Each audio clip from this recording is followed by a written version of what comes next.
Good afternoon. My name is Victor Zapata. On behalf of Team Dow, we want to thank you for the opportunity to participate in this public recycling program at the iconic Emancipation Park. My colleagues here, Eunice Heath, Chris Gandy, and myself are personally honored and proud to support this program launched today and make a small contribution to the greatness of this park and the Juneteenth celebrations. This means a lot to the three of us, particularly these days. Recycling is a vital piece of infrastructure in the US and particularly in Houston.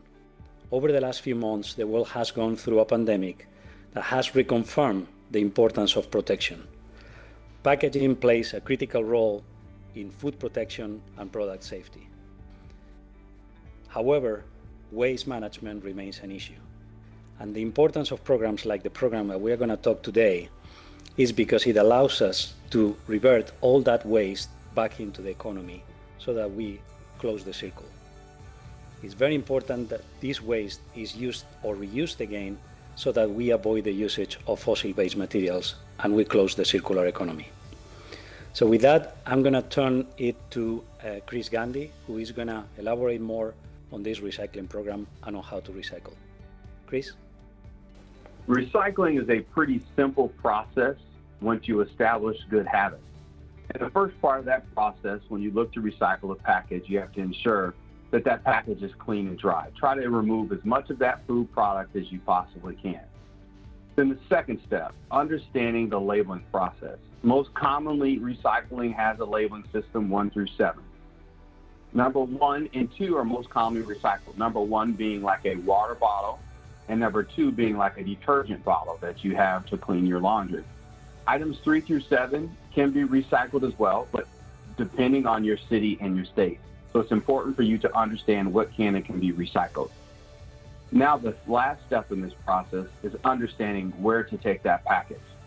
That package can be recycled today in 2 programs. One program is a curbside bin process, which is very common to which you can do at the park, where you can recycle products there. The second process is for a different type of package that is most commonly flexible packaging.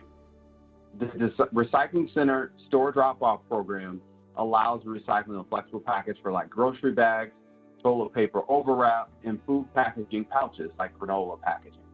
Those packages have to be taken to the grocery store because this facility is designed to recycle these packages as opposed to the curbside recycling process. So please be a part of the process. If you do not have access to a bin today, contact your city and then be a part of the process and continue to take your recycled goods back to the store. It's a very easy process, create good habits, and I'm going to pass it to Eunice Heath to give us an overview of how the recycling process actually works. The first step of the recycling process starts with you, the consumer. We need for each and every one of us to put those items into bins or in-store drop-off boxes.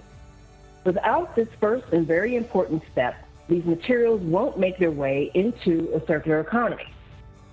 After your items are put into the bin or the box, it is then collected by a hauler to take the items to a recycling facility. At the recycling facility, the items are sorted and processed. This process can include washing and grinding the recycled materials. The recycler then sells the recycled paper, metal, plastic, or glass to companies that will use the materials to make new items. These new items can include clothing, furniture, or packaging, and many other items that we buy as a consumer. As a consumer, you can look for items that are made with the recycled materials. Every time a person buys a t-shirt made from recycled plastic or a birthday card made from recycled paper, we increase demand for recycling overall. We are just scratching the surface of what our world can look like by embracing a truly circular economy. And it will take all of us in every community to ensure those ideas are truly made into reality. Now, as a founding member of the Dow Promise Grant, I am so pleased that we have the opportunity to partner with Emancipation Park Conservancy.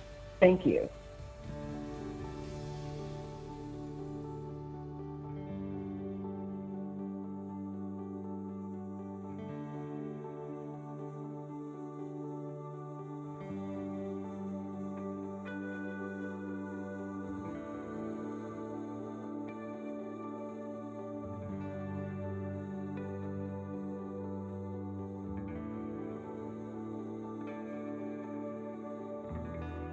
The recycling program is launching today, so please look for the recycling bins near trash cans so that we can start the process today, recycling at Emancipation Park. So they're available immediately.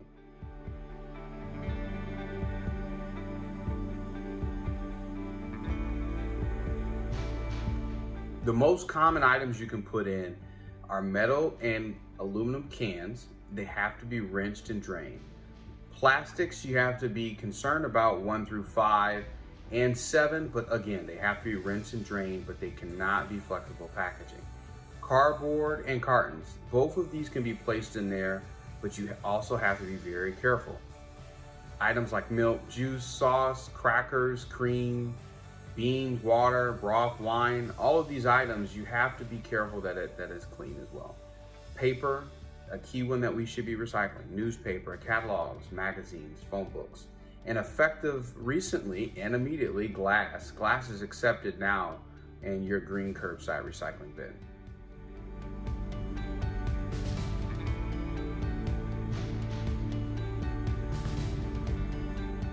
You can take these items back with you to the store. Most of these packages are then recycled by a different system than the curbside process. The store drop-off bin generally is in the front of the store as you enter.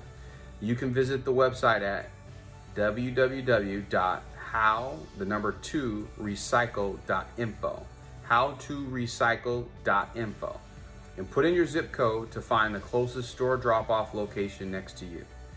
What we did last year at Dow, we started a recycle challenge where we challenge our colleagues, friends, and neighbors to take all of their flexible packaging back to the store.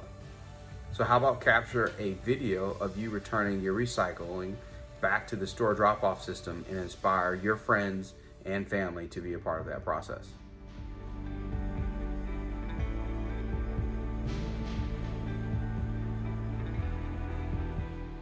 The city of Houston has 4 recycling drop-off centers which commonly take recycled items.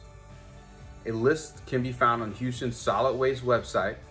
The depositories require a license along with a bill of some sort, whether that is utility bill, property tax receipt, lease agreement, or university ID to prove residency. I have dropped off items at these facilities when I had too much recycling to put in my curbside bin. So use this as an opportunity to drive and take your items back to the recycling center, whether it's for your week goal, month, or even quarter.